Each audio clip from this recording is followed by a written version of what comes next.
Habari, endelea kubarikiwa na mafundisho ya mtumishi wa Mungu Loti Mgabwa. Usisahau subscribe.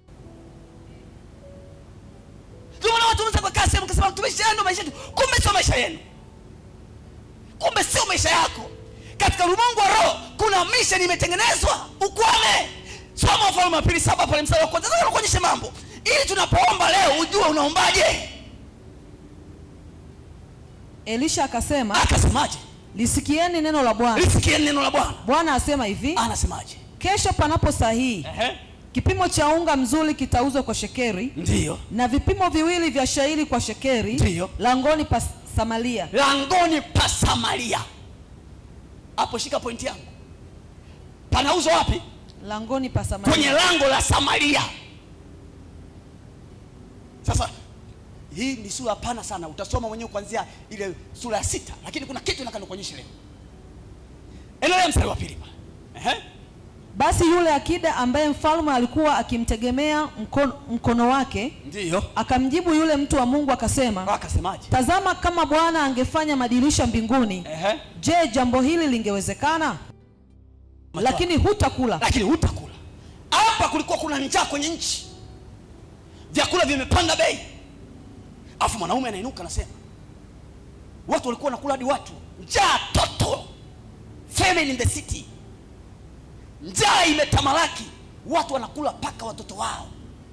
Watu wanakula paka mavi ya njiwa. Afu mwanaume anasema, kesho majira kama haya chakula kitauzwa kwa shekeli. Sasa lakini iko chakula kitauzwa wapi? Kwenye lango la mji. Naomba nisikilize vizuri watumishi wa Mungu. Japokuwa kunakuwa mabadiliko ya chakula, lakini iko chakula kitauzwa kwenye lango la mji. Soma mstari wa 2 wa 3 sasa.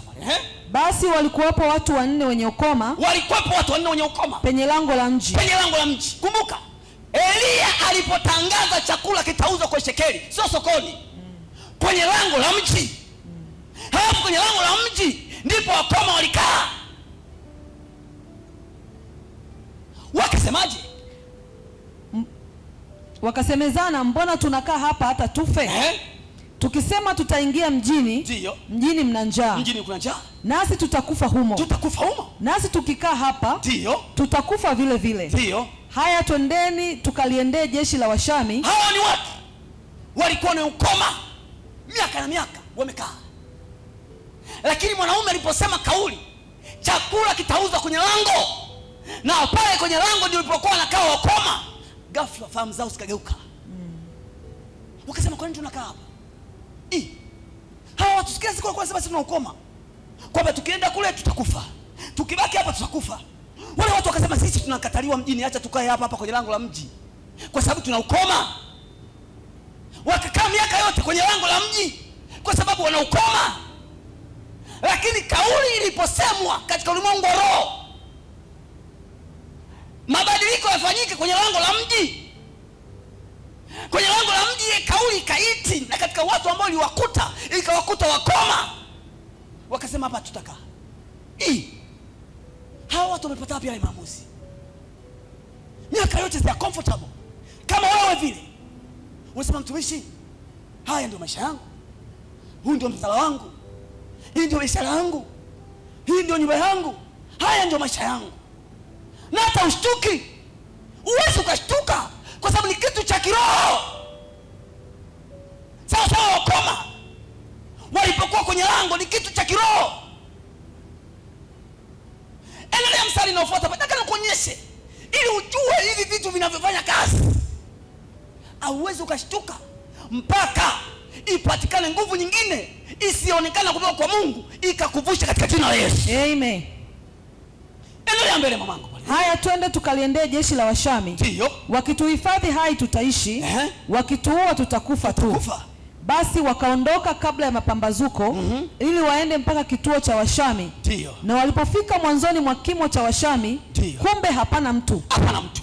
Kwa maana Bwana alikuwa amewasikizisha Washami kishindo cha miendo ya magari, na kishindo cha farasi. Ndiyo. Kama kishindo cha jeshi kubwa. Umeona integration hii? Kishindo cha wakoma kimekuwa integrated kama kishindo cha vifao, kama kishindo cha farasi. Wewe unatembea, unaona mimi natembea, Watu wanaona miguu kama kwato. Mwingine anaona kishindo. Nisikize niwaambie watumishi, nyinyi watumishi wa Mungu, ulimwengu wao wanafanya kazi hapa.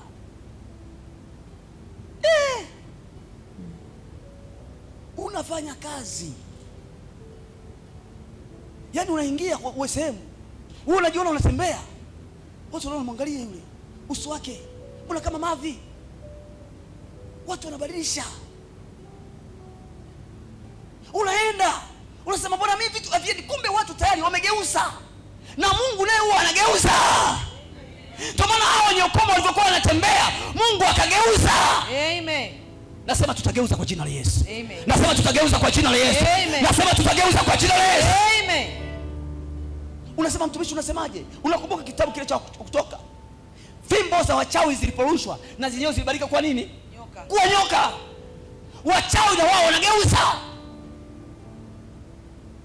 Lakini shukuru Mungu, yeye anageuza zaidi. Amen. Wachawi hawatakuweza. Amen. Waganga hawatakuweza. Wanajimu hawatakuweza. Wenye nguvu za giza wataliweza. Nasema tutawezekana kwa jina la Yesu. Amen. Wakitufanya sisi kuwa mavi, wao watakuwa mavi zaidi. Amen. Sisi tunanukia. Amen. Akasemaje?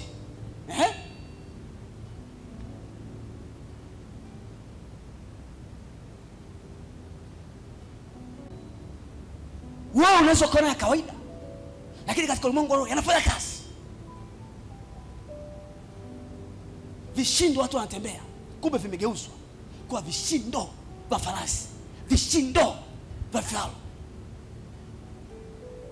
Sema Yesu, kishindo changu kitasikika mjini. Kishindo changu, biashara yangu itasikika mjini. Endelea mbele pale kama umepata. Ule mstari wa 6. Kwa maana Bwana alikuwa amewasikilizisha Washami kishindo cha mienendo ya magari na kishindo cha farasi na kishindo cha jeshi kubwa. Wakaambiana, tazama, mfalme wa Israeli amewaajilia wafalme wa Hiti na wafalme wa Misri waje watupigane nasi. Kwa hiyo wakaondoka wakakimbia, kungali giza bado.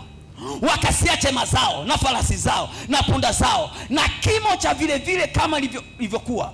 Wakakimbia wapate kujiponya nafsi zao. Nasema kuna watu watakukimbia, wataacha visizo wao kwa jina la Yesu. Mstari wa 8, basi wale wenye ukoma walipofika mwisho wa kituo, wakiingia katika hema moja, wakala na kunywa. Nye shida mbaya. Mtu akiwa na shida, cha kwanza nawaza chakula.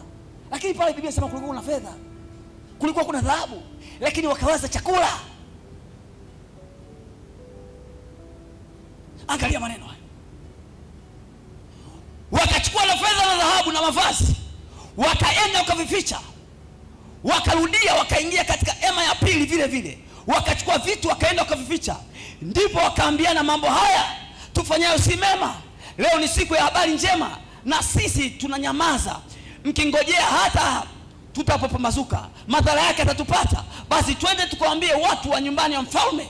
Wakaenda wakaita mabahabu wa mji, wakaambiana, tulifika kituo cha Washami na tazama hapana mtu yote. Umeona maneno haya? Hao ni watu wenye ukoma. Ni sawa sana wewe. Wasema, mtumishi, mimi sina kazi, ni ukoma, mimi siwezi kwenda kwa sababu nina ukoma, mimi siwezi kufanya kwa sababu sina mshahara, mimi siwezi kuanzisha kwa sababu unatoa sababu hazieleweki. Angalia watu hao. Lile neno liliposemwa katika ulimwengu wa roho. Leo tutasema maneno na utaondoka hapo kwa jina la Yesu. Hautakaa kwenye lango la mji na njaa. Hautakaa kwenye hali yako kwa jina la Yesu. Kuna vitu tutaviachilia na vitu vitarejeshwa. Hao watu walikaa kwenye lango la mji miaka yote. Miaka imeliwa na nzige na madumadu na tununu. Hakuna mabadiliko. Lakini neno lilipoachiliwa, Biblia inasema watu wao wakapata fedha, wakapata dhahabu. Kumbe dhahabu yao na fedha yao zilikwepo, lakini imezuiliwa.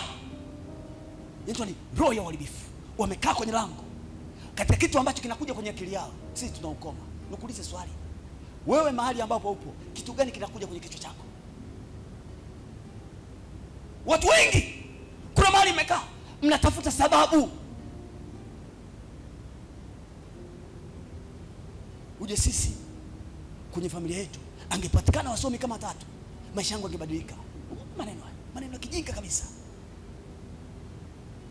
Uje sisi kwenye familia yetu tungepata hata baba ambaye angekuwa na nyumba, si maisha yetu singekuwa maisha kijinga kabisa. Wenye ukoma ulikaa miaka na miaka kwenye lango, lakini neno lilipotolewa maisha yao kabadilika. Wewe unahitaji mtu, unahitaji neno la leo. Nasema wewe unahitaji neno la leo. Nasema leo unahitaji neno la leo. Nasema unahitaji neno la kutoa hapo kwa jina la Yesu. Amen. Sikia neno la Bwana. Usikae usema mimi inawezekana hapa ningekuwa na hiki wangeniheshimu. Hayo ni maneno ya kijinga. Kumbe wewe unahitaji neno tu. Na hili neno tumeliachilia leo hapa. Nasema uharibifu utakuwa kwako. Wewe utakaa kwenye lango miaka na miaka. Wewe utaenda mjini kuchukua pesa yako. Wewe utaenda mjini kuchukua dhahabu yako. Wewe utaenda mjini kupata hatua yako. Katika jina la Yesu. Tena siku ya kesho kwa mafundisho mazuri kutoka mtumishi wa Mungu Loti Mgabwa. Usisahau kusubscribe. Amen.